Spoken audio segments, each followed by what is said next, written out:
دیکھیے ہر انسان محسوس کرتا ہے کہ اس کے اندر کوئی خیر کا جذبہ بھی ہے اور شر کا مادہ بھی ہے. خیر و شر کی ایک جولان گاہ ہے انسان کی شخصیت کا جو اندرونی پہلو ہے، اس کے اندر ایک خیر و شر کی کشمکش مسلسل چلتی ہے. چنانچہ جدید سائیکالوجی نے بھی، آپ کو معلوم ہے کہ جس کے بابا آدم اب فرائیڈ شمار ہوتے ہیں، انہوں نے انڈ اور لیبیڈو، یہ تو ہے حیوانی تقاضوں کے لیے، بھوک لگتی ہے، پیاس لگتی ہے، کوئی چٹخارے بھی، زبان جو چٹخارے بھی مانگتی ہے، یا یہ کہ جنسی لذت ہے، تلذذ ہے جو انسان حاصل کرنا چاہتا ہے، یا یہ کہ جیسے تمام حیوانات کو آرام کی بھی کچھ نہ کچھ ضرورت ہوتی ہے، انسان کو بھی، یہ تمام اس کے حیوانی تقاضے ہیں. لیکن اس کے ساتھ ہی وہ کہتا ہے کوئی ایگو بھی ہے انسان میں، کوئی خودی بھی ہے، کوئی انا بھی ہے، انسان نرا حیوان نہیں ہے. اگرچہ جو فلسفہ ڈارون کا ہے اس نے تو انسان کو نرا حیوان بنا دیا، وہ تو اس کے علاوہ کسی اور چیز کو کسی درجے میں بھی تسلیم اور ریکگنائز ہی نہیں کرتا. لیکن فرائیڈ کا میں کم سے کم اس درجے میں قائل ہوں کہ اس نے تو ویسے انسانی شخصیت کے 3 لیولز کو ریکگنائز کیا ہے، اور وہی 3 لیول ہے جو قرآن بیان کر رہا ہے. اگرچہ وہ جو پہلا لیول ہے اس کو تو یقیناً اس نے صحیح سمجھا ہے، لیکن دوسرے اور تیسرے لیول کو وہ صحیح طور پر آئیڈینٹیفائی نہیں کر سکا اور ایک دوسرے سے ممیز نہیں کر سکا. یعنی انڈ اور لیبیڈو یہ تو حیوانی تقاضے ہیں، جس کو قرآن کہتا ہے نفس امارہ، انسان کا وہ نفس کہ جو اسے بدی کا حکم دیتا ہے. اس لیے کہ ظاہر بات ہے پیٹ کھانے کو مانگتا ہے، اسے اس سے غرض نہیں کہ حلال ہے یا حرام ہے. چٹخارا جو ہے وہ تو اپنی تسکین چاہتا ہے، اسے اس سے بحث نہیں کہ کوئی چیز جائز ہے یا ناجائز ہے. شہوت کا جذبہ جب برانگیختہ ہوتا ہے تو اسے تو اپنی تسکین چاہیے، سیکشول گریٹیفیکیشن جسے آپ کہتے ہیں، سینشول گریٹیفیکیشن. اسے اس سے بحث نہیں کہ جائز راستہ ہے یا ناجائز راستہ ہے، لہذا وہ حد اعتدال سے تجاوز کرے گا، صحیح راستے سے ہٹے گا. یہ گویا کہ اس کی سرشت کے اندر ہے. اس لیے ان نفس لامارۃ بالسوء، یہ ان یا لیبیڈو ہو گیا. دوسرا لیول وہ کہتا ہے ایگو ہے، تیسرا وہ سپر ایگو کہتا ہے. اگرچہ قرآن مجید نے اس کے لیے 3 علیحدہ اصطلاحات استعمال کی، نفس، قلب اور روح، 3. سپر ایگو اصل میں روح ہے، لیکن وہ نہیں سمجھ پایا اس کو. اس کی ڈیفینیشن جو ہے سپر ایگو کی وہ بڑی مختلف ہے، لیکن یہ میرا اس وقت کا موضوع نہیں ہے. اس وقت میں صرف یہ چاہتا ہوں کہ ریکگنائز کریں کہ یہ انسان کے اندر 2 پہلو ہیں جن میں کشاکش ہے. ایمان مجھے روکے ہے تو کھینچے ہے مجھے کفر، کعبہ میرے پیچھے ہے کلیسا میرے آگے ہے. ہر انسان کو محسوس ہوتا ہے کہ ہے. اب اس میں ہر شخص یہ سمجھتا ہے کہ اگر کوئی شخص باہمت ہے، دنیا میں کوئی بڑا کام کرنا چاہتا ہے، ایک تو یہ کہ عام آدمی ہے، حیوانوں کی سطح پر بس اپنے تقاضے پورے کیے اور زندگی بسر کر دی، بتا دی، جس کو میں کہا کرتا ہوں کہ زندگی اس نے نہیں بتائی، زندگی نے اسے بتایا ہے. زندگی نے اسے گزارا ہے، اس نے زندگی نہیں گزاری. زندگی تو وہ شخص گزارتا ہے جو اپنا کوئی ہدف معین کرتا ہے، کوئی آئیڈیل، کوئی آدرش، کوئی نصب العین وہ اس کی زندگی میں ہے، جس کے لیے وہ محنت کرتا ہے، بھاگ دوڑ کرتا ہے، اس کے حصول کی کوشش کرتا ہے. اب جو شخص بھی اپنے سامنے کوئی ہدف رکھے گا، مقصد رکھے گا، آدرش رکھے گا، اسے جو کام کرنا ہے اس میں اسے یقیناً اپنے نفسانی تقاضوں کو مارنا پڑے گا، دبانا پڑے گا. ساری رات سوئیں گے اگر پاؤں پھیلا کر تو زندگی میں کہاں اونچا مقام حاصل کریں گے. آپ انگریزی میں بھی محاورہ جانتے ہیں، burning mid night oil, mid night lamp, ساری رات آدھی رات جاگ کر کام کرتے ہیں. تبھی تو یہ کہ جو حضرت علی نے بھی کہا ہے کہ یغوث البحر من طلب العالی ومن طلب العلا سہر اللیالی. جو شخص چاہتا ہے کہ میں موتی سمندر کی تہہ میں سے نکال کر لاؤں تو اسے ظاہر بات ہے کہ اسے سمندر میں غوطہ لگانا پڑے گا.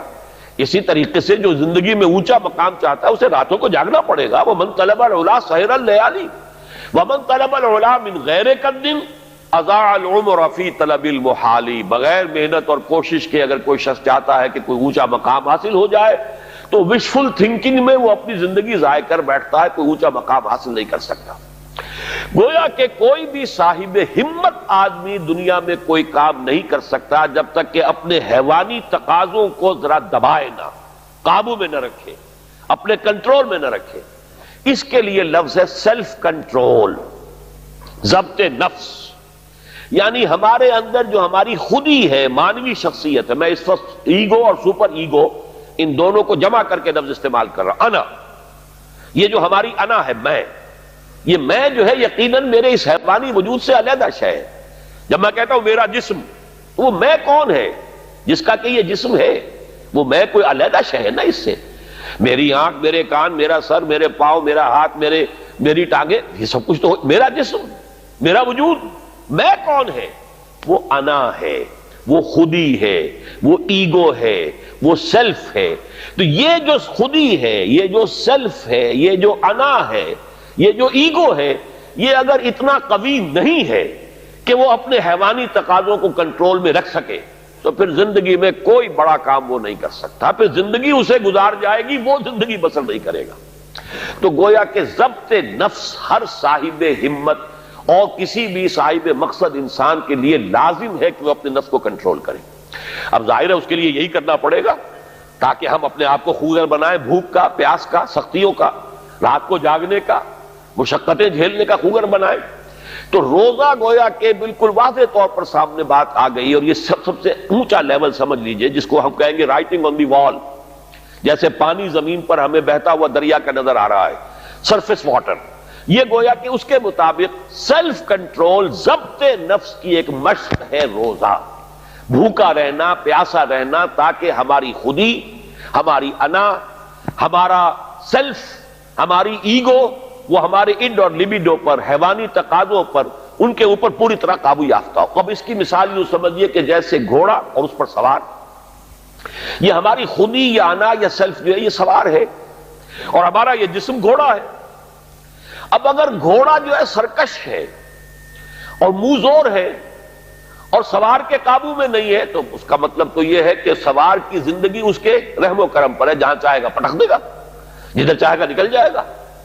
لیکن اگر سوار جو ہے وہ طاقتور ہے، مضبوط ہے، گھوڑے کے اوپر اس نے قابو کیا ہوا ہے، اس کی دونوں رانیں جو ہیں وہ بھی گھوڑے کو محسوس ہو رہی ہیں کہ میری پسلیوں کے اندر پوری قوت کے ساتھ ڈسی ہوئی ہیں، لہذا وہ گھوڑا جو ہے اب حکم مان رہا ہے اپنے سوار کا.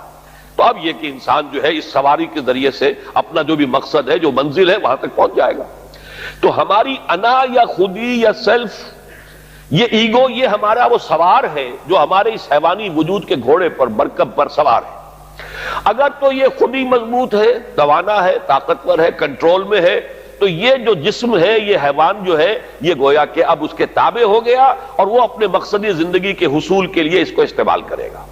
اور اگر یہ کمزور ہے، اس کی انا یا خودی، تو پھر تو وہ زندگی جو ہے اور اس کے حیوانی تقاضے اسے جس طرح چاہیں گے استعمال کر دیں گے. تو پہلی بات ہوئی کہ یہ ضبط نفس ہے. اور ایک بات یہاں پر تھوڑی سی اور واضح کر دوں، اسلام نے سیلف انیہیلیشن کی اجازت نہیں دی ہے، سیلف کنٹرول کی اجازت دی ہے. یہ جو راہبانہ تصورات رہے ہیں دنیا کے مذاہب کی جو تاریخ ہے، اس میں تو سیلف انیہیلیشن، اس نفس کو کچل دو، کچل دو، کچل دو. جیسی جیسی تپسیائیں ہندو یوگی کرتے رہے ہیں، یا جیسی جیسی ریاضتیں، رہبان جو ہوتے تھے حضرت عیسیٰ علیہ السلام کے ماننے والے عیسائی راہب، اگر آپ ہسٹری آف کرسچین موناسٹسزم پڑھیں گے تو واقعی رومتے کھڑے ہو جاتے ہیں کہ کتنی تپسیائیں اور کتنی ریاضتیں سخت وہ لوگ کرتے تھے. لیکن یہ اسلام میں نہیں ہے. لا رہبانیت فی الاسلام. اسلام نے تو کہا یہ تمہارا وجود تمہارا گھوڑا، اسے استعمال کرو، بس تمہارا کنٹرول اس پر ہونا چاہیے، تم اس کے تابع نہ ہو جاؤ، یہ تمہارے تابع رہے. یہاں تک کہ حضور نے حضرت عبداللہ ابن عمرو بن العاص رضی اللہ تعالی عنہما، ان کی ایک حدیث بھی ہمیں آج پڑھنی ہے. حضرت عمرو بن العاص جو ہیں وہ تو بڑے سیاستدان اور جرنیل، وہ تو اور طرح کے انسان تھے مزاجی اعتبار سے، اور یہ جو ان کے بیٹے ہیں عبداللہ ابن عمرو بن العاص، یہ انتہائی زاہد و عابد، انتہائی زاہد، ہر روز روزہ اور پوری رات کھڑے ہیں نوافل پڑھ رہے ہیں. تو حضور کو جب معلوم ہوا، بلایا، یا عبداللہ اولم اخبر انک تصوم الدہر و تقوم اللیل. اے عبداللہ، مجھے تو یہ خبر دی گئی ہے کہ تم ساری رات کھڑے رہتے ہو، نماز پڑھتے ہو، نہ تمہارا سروکار اپنے گھر والوں سے ہے، نہ بیوی سے کوئی تعلق ہے، نہ کسی اور سے ہے، اور پورا ہر روز روزہ رکھتے ہو. اور انہوں نے عرض کیا، بلا یا رسول اللہ، حضور ایسا تو ہے، کیسے انکار کرتے؟ فرمایا لا تفعل، ہرگز مت ایسا کرو. فَإِنَّ لِنَفْسِكَ عَلَيْكَ حَقًّا. ذرا یہ حدیث کے ان الفاظ کو نوٹ، تمہارے نفس کا بھی تم پر حق ہے. اس نفس کو کچلنا نہیں ہے، اس کو کل نہیں کرنا ہے، سیلف انیہیلیشن نہیں ہے، اس کا بھی حق ہے. تمہارا حق ہے کہ تم اپنے نفس کو تغذیہ بھی فراہم کرو، تقویت بھی دو، اس کے تقاضے پورے کرو، اس کے لیے مناسب وقفہ آرام کا بھی رکھو. یہ نفس کے بھی حقوق ہیں. وَإِنَّ لِنَفْسِكَ عَلَيْكَ حَقًّا وَإِنَّ لِزَوْجِكَ عَلَيْكَ حَقًّا وَإِنَّ لِزَوْرِكَ عَلَيْكَ حَقًّا. تمہارے نفس کا بھی تم پر حق ہے، تمہاری بیوی کا تم پر حق ہے، تمہارے جو بھی آنے والے ملنے والے ہیں، وزٹرز ہیں، زیارت کرنے والے، ان کا بھی تم پر حق ہے. تو سب کا حق ادا کرنا ہے. تو اس نفس کا بھی حق تو ادا کرنا ہے، لیکن اسے کنٹرول میں رکھنا ہے. تو پہلی بات تو یہ سمجھ میں آئی کہ صوم ایز سچ، ابھی رمضان کا ہم نے کوئی تذکرہ نہیں کیا. یہ صوم جو ہے کھانا پینا کچھ عرصے کے لیے روکنا، کچھ اور اپنی خواہشات پر قدغن لگانا، یہ گویا کہ ایک ایکسرسائز کے طور پر سامنے آئی سیلف کنٹرول کے لیے. لیکن اس سے اگلا مرحلہ آتا ہے. اگر یہ ایکسرسائز میں نے خود معین کی ہوتی تو اس کا مسئلہ کچھ اور ہوتا. لیکن چونکہ یہ ایکسرسائز جس کا نام صوم ہے یہ اللہ نے فرض کی ہے، گویا کہ اگر میں کچھ نہیں کھا رہا ہوں تو اس لیے نہیں کھا رہا کہ اللہ کو اس کا کھانا اس وقت پسند نہیں ہے. میں اگر نہیں پی رہا ہوں تو اس لیے نہیں پی رہا کہ اللہ کی طرف سے اجازت نہیں ہے. میری منقوہ بیوی موجود ہے لیکن میں اگر اس سے اس وقت ہم بستر نہیں ہو رہا تو اس لیے نہیں ہو رہا کہ میرے رب کا حکم نہیں ہے. گویا کہ اب یہاں کیا معاملہ ہوا کہ خودی کو مضبوط کرو لیکن پھر اسے خدا کے سامنے جھکا دو.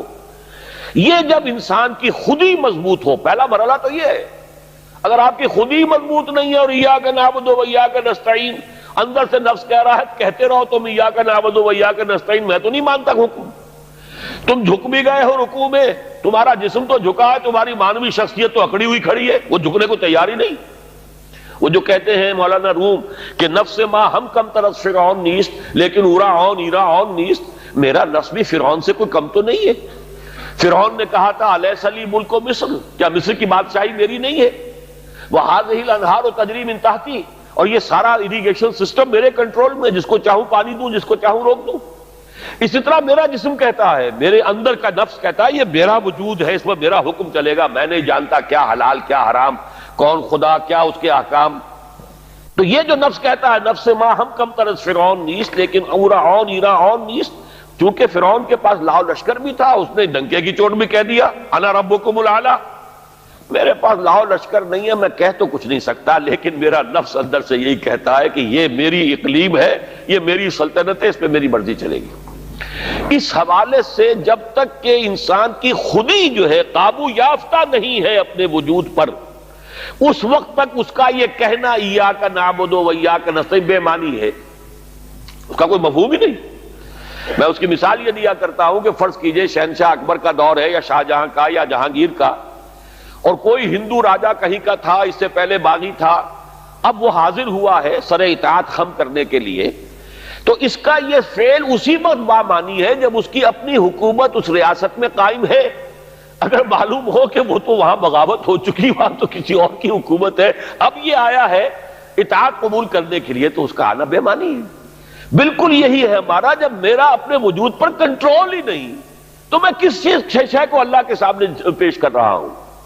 اسلمت وجہی الیک، اللہم انی وجہت وجہی الیک واسلمت نفسی الیک، اے اللہ میں نے اپنے نفس کو تیرے سامنے جھکا دیا ہے، تیرے سامنے سرنگوں کر دیا ہے. وہ نفس تو میرا کہنا مان ہی نہیں رہا. تو پہلی بات تو یہ ہے کہ خود ہی اتنی طاقتور ہو کہ وہ اپنے وجود کے اوپر حکمران ہو، پھر وہ اپنی پوری شخصیت کے ساتھ اللہ کے سامنے جھکے. جب یہ مضبوط اور توانا خودی خدا کے سامنے اپنے آپ کو گرا دیتی ہے، بچھا دیتی ہے، اس کا نام تقویٰ ہے، اللہ کا تقویٰ. وہ کیفیت نفس کی جس میں ایک یوں سمجھئے وہ شخصیت جو سپلٹ نہیں ہے، جو کہ آرگینک ہول کی حیثیت سے یہ ایک شخصیت ہے، اور اس کے اندر اس کی خودی جو ہے حاکم اور حکمران ہے. وہ خودی اب اپنے آپ کو اللہ کے سامنے سرنگوں کر رہی ہے، اور اس نے اپنے آپ کو اللہ کے حوالے کر دیا ہے. اسلمت نفسی الیک وفوضت امری الیک واسنبت ظہری الیک. اے اللہ، یہ رات کی دعا ہے جب حضور سوتے ہوئے دعا، جب آپ اپنا رخ کر لیتے تھے کعبے کی طرف داہنے ہاتھ کروٹ لے کر، اللہم انی وجہت وجہی الیک واسلمت نفسی الیک وفوضت امری الیک واسنبت ظہری الیک. بڑی پیاری دعا ہے، لیکن یہ ساری چیزیں بامانی اس وقت ہوں گی جب آپ کی خودی اتنی طاقتور ہے کہ اپنے وجود پر حکمران ہے. تو گویا کہ ضبط نفس، لیکن اس سے آگے بڑھ کر ضبط نفس کے ساتھ اللہ کی اطاعت، اور اس کا تقوی در حقیقت یہ ہے غرض و غایت اس ریاضت یا عبادت صوم.